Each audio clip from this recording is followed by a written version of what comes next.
Come here. Here. These are my children, but they are your children too. And they too have a story to tell. Many stories, in fact. But they will also help us with the telling of the story of Peter Grimes. There is much speculation about why I write about poor people, ordinary people. Critics say to me, write about the beauty of life, the trees, the animals, the rivers. There is so much beauty around you. In my day, it was a fashion to pretend that all poor people were happy shepherds and shepherdesses who had hearts of gold and were always dancing and singing. But the critics say to me, you write about squalor, failure, and despair. Why? And I reply, there is courage. There is beauty. There is much of value in these poor, troubled lives. And who else will give them a voice? My name is Alexandra. A pretty name for such a dirty girl. They call us snake boys at the copper mines because we have to crawl along the small underground tunnels, just like snakes. My hands are my most precious gifts from God. See my hands? My hands dig up potatoes, pull up onions, and behead beets. 13-year-old Bakshia works alongside her mother in the back room of a workshop making shoes and trainers. My work consists of cutting, stitching, and gluing tiny pieces of leather together.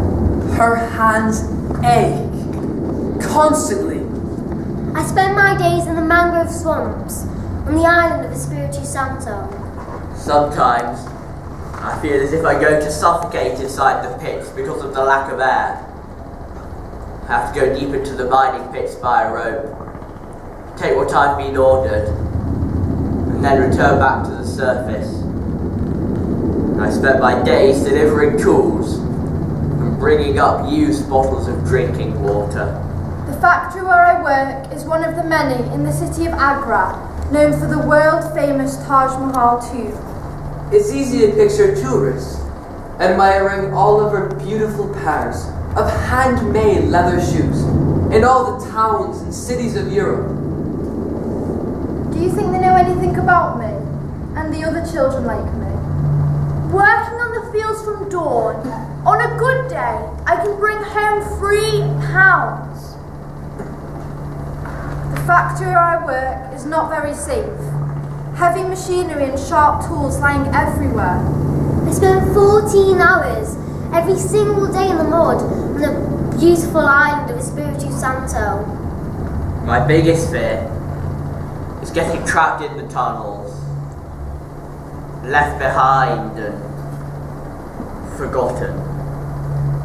Perhaps one day I'll have enough money to bring home a pair of shoes. A new pair of shoes. The manager hovers nearby, ready to shout when he thinks we are going too slow. He scares me when he shouts at me. And there are days I don't want to go to work, but I know that if I don't, I won't have enough money for food or for my family.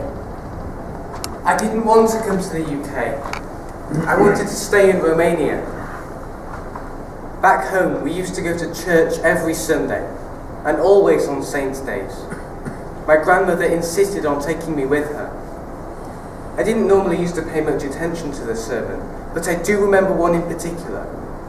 The priest was telling us about the poor people and how we should treat them. And he told us what Jesus said about the poor. Jesus said, "Therefore I command you, you shall open wide your hand to your brother, to the needy and to the poor in your land." That's what Jesus said. And I thought, that's right, that's what we should do. But I don't see much evidence of that anywhere.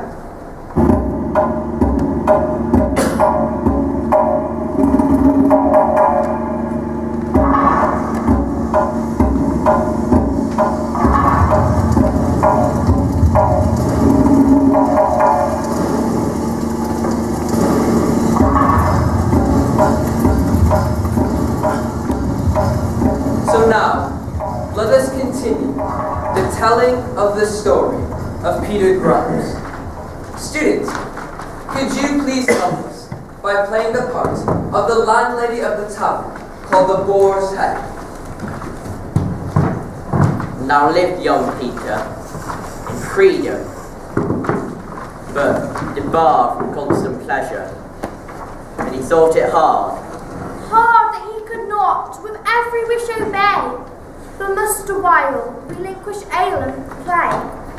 Hard that to his cards he must attend, but yet must acquire the money he would spend.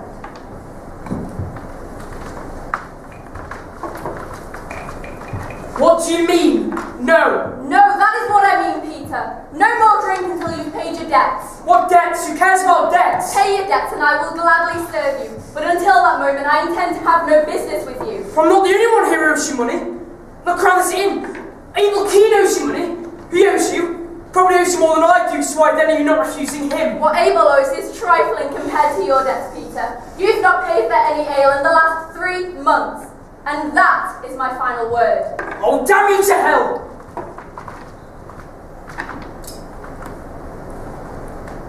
Another game, friends. Count me in.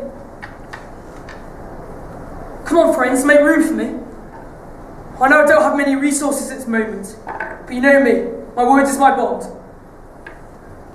There is no room for you here, Peter, until you have paid back what you owe us.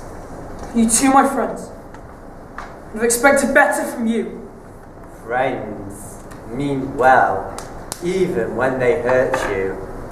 But when an enemy puts his arm around your shoulder, watch out. So Peter, now full of resentment, turned his attention to his neighbours and friends, who were often in need too. Slyly he stole from them while they slept after their day's toils.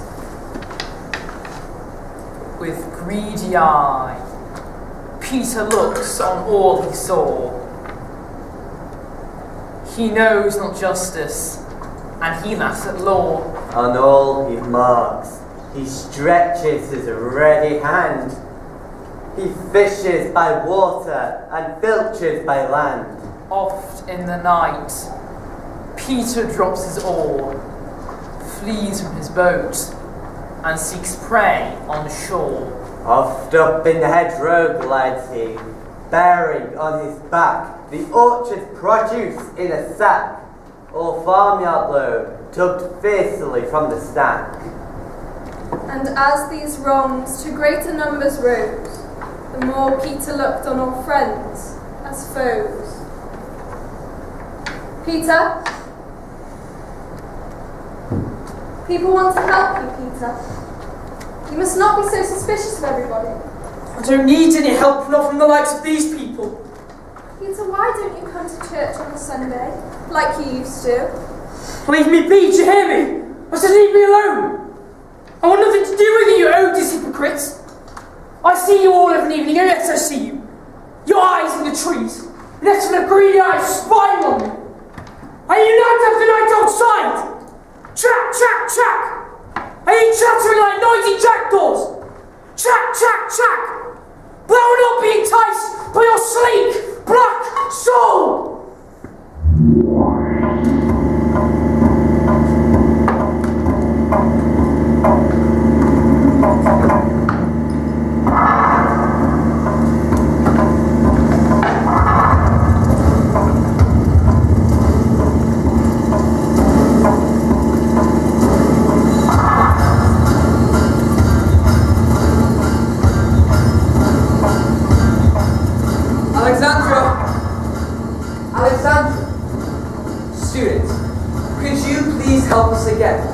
This time, by playing the part of Alexandra's mother.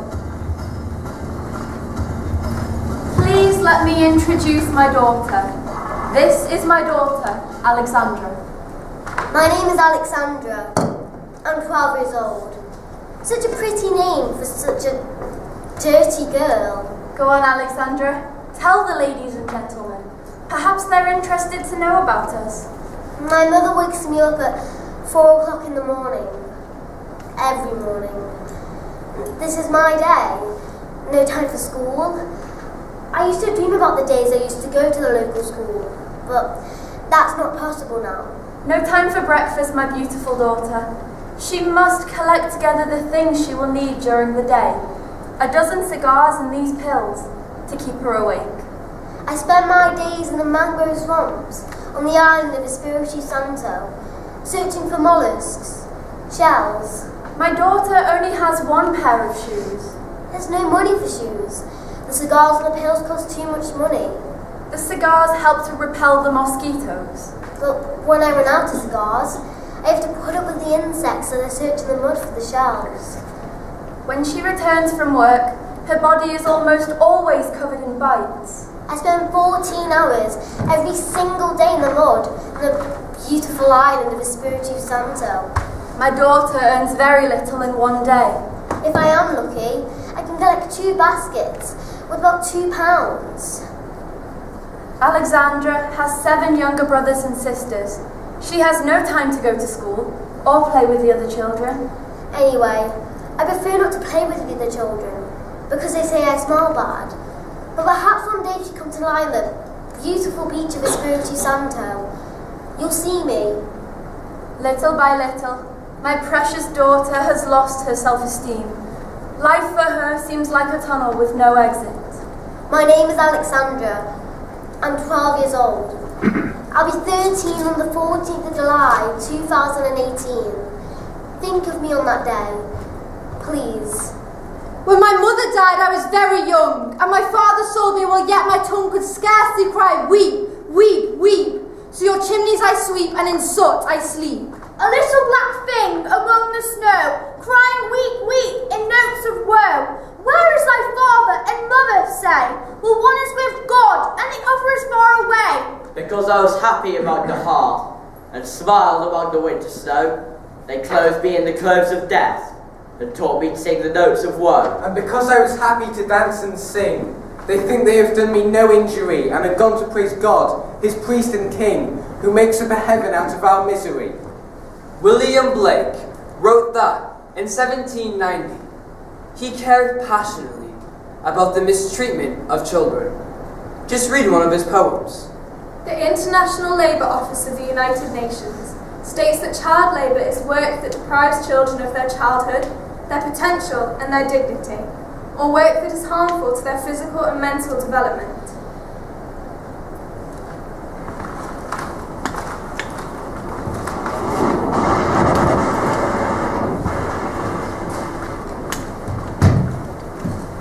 Now Peter had built a mud-walled hovel, and there he kept his various wealth, and there he oft-times slept. But no success could please his cruel soul. He wished for one to trouble and control.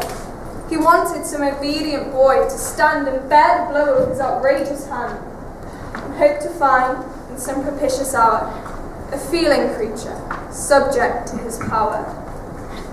Peter I heard.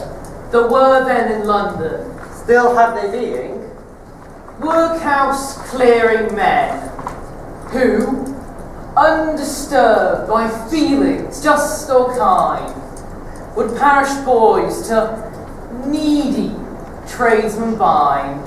They, in their want, a trifling sum would take, and toiling slaves of piteous orphans make.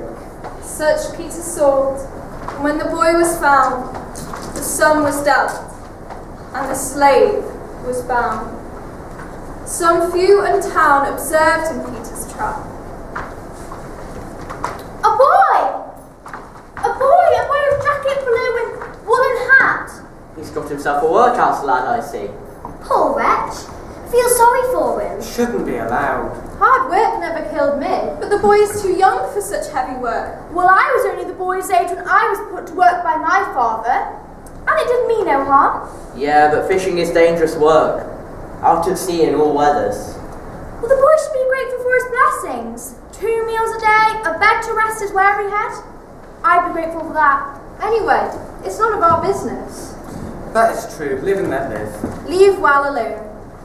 None inquired how Peter used the rope, nor what the bruise that made the stripling stoop. None could the ridges on his back behold.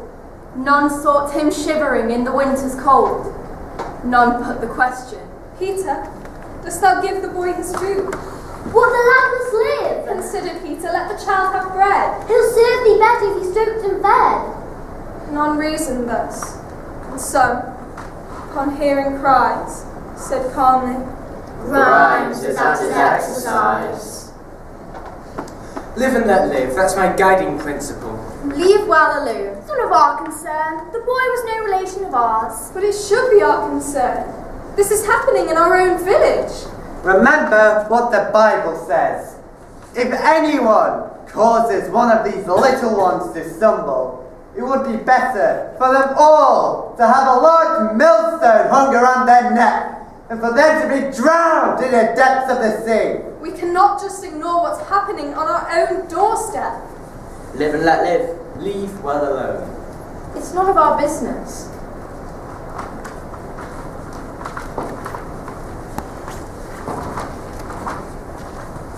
Pinned! Beaten! Hold Pinned! Battered! and abused. His efforts punished! And his food refused! Awake tormented, soon aroused from sleep. Struck if he wept, and yet compelled to weep.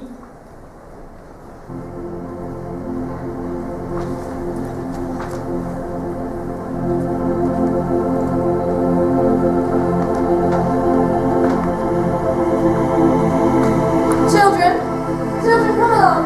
We're going to the beach today.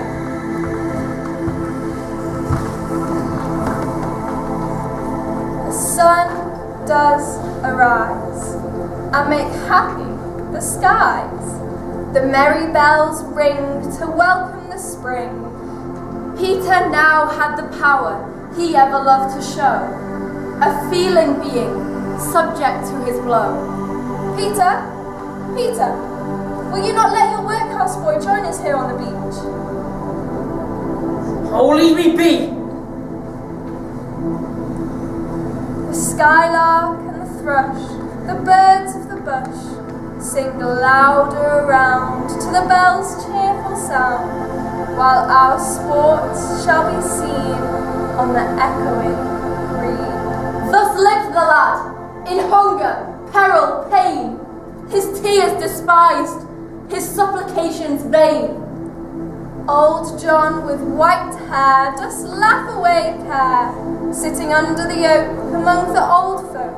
Such were the joys when we all girls and boys in our youth time were seen on the echoing green. Peter, where is your workhouse boy? Let him come and sit with us. Let him feel the sunshine on his face. Let him come and listen to the poetry of Mr. William Blake. He wants none of your poetry. He needs to finish his work. The sun does descend, and our sports have an end. Round the laps of their mothers, many sisters and brothers, like birds in their nest, are ready for rest. For 3 sad years, the boy his tortures bore, till his trials and pains were no more.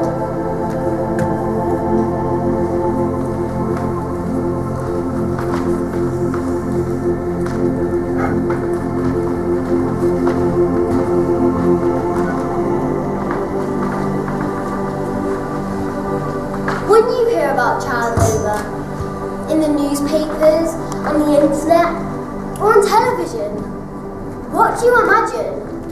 A cramped sweatshop in Bangladesh where children are forced to work long hours to support their families?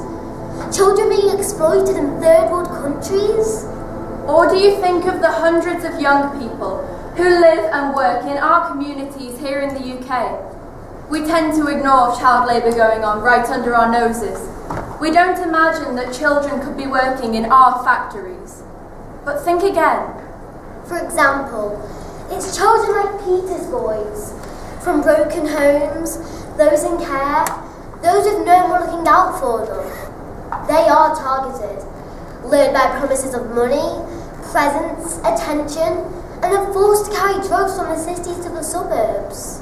Gangs use children and young people to carry drugs and money for them, often on trains or buses, from the city to nearby towns, like from Liverpool to Wrexham or Rhyl.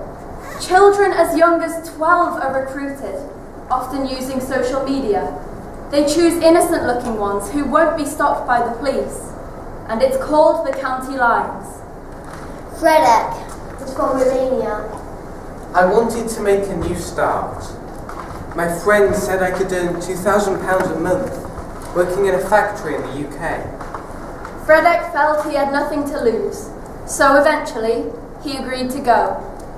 I've got no money, no job, nothing to do. I want to do something to help my family. I'm young, I need a job. How desperate are you? I tell you, I need to start earning some money now. Well, I think I might be able to help you. How? Through friends, acquaintances, people I know who can get you a good job. But you would have to go to England. England? Sure, plenty of jobs there, well-paid jobs. But I don't know anyone in England. Well, if you don't want it, okay. The opportunity won't come again. Wait, what kind of job did you say? Working with computers in big offices in I London. don't know anything about computers. They'll give you all the training you need. Well, I've never lived away from home before. What about my mum left here by herself? Look, the opportunity won't come again. If I were you, I'd grab it quick. What if I don't like it? What is there not to like? A regular job, good money. You can even get yourself your own flat. You can go out, meet new people and make friends and still have enough money to send back to your mum at the end of the month. It seemed too good to be true, and it was. It took 2 days by car to get here. There were 3 others with me in the car. We stopped at motorway service centres a couple of times along the way, but mostly we just tried to sleep to help pass the time. When Fredek arrived in the UK, his passport was taken from him, and he was shut in a room at the top of a tall block of flats. I could see people below, a long way below, rushing around like frantic insects. All so busy, rushing to work, rushing to buy food. I wondered when I'd start my job and start earning all this money. Fredek's first job was distributing flyers. I was paid £3 for this. £3 for a week's work. After that, I was forced to work in a chicken factory. I hated that job. The sight of blood made me feel sick. I will never eat another chicken as long as I live, I promise you. After that, Fredek worked in a pizza restaurant. Then it was distributing leaflets. Again. And then working in a car wash. The worst job I ever had was working in a huge warehouse near Leicester, collecting and packing clothes and shoes for online fashion firms. 12 hours a day on half the minimum wage. Sometimes I had to walk over 20 miles in one shift. Once I crouched down for a moment because my legs ached so much and I got a strike from the boss. 3 strikes and you lose the job. After 5 or 6 months of this, I heard them talking about selling me to another gangmaster who worked in another area of the UK. Eventually, Fredek became so desperate that he jumped out of a first-floor window to escape. And for the next few weeks, Fredek lived on the streets. That's when I got involved in the county lines, carrying drugs for gangs.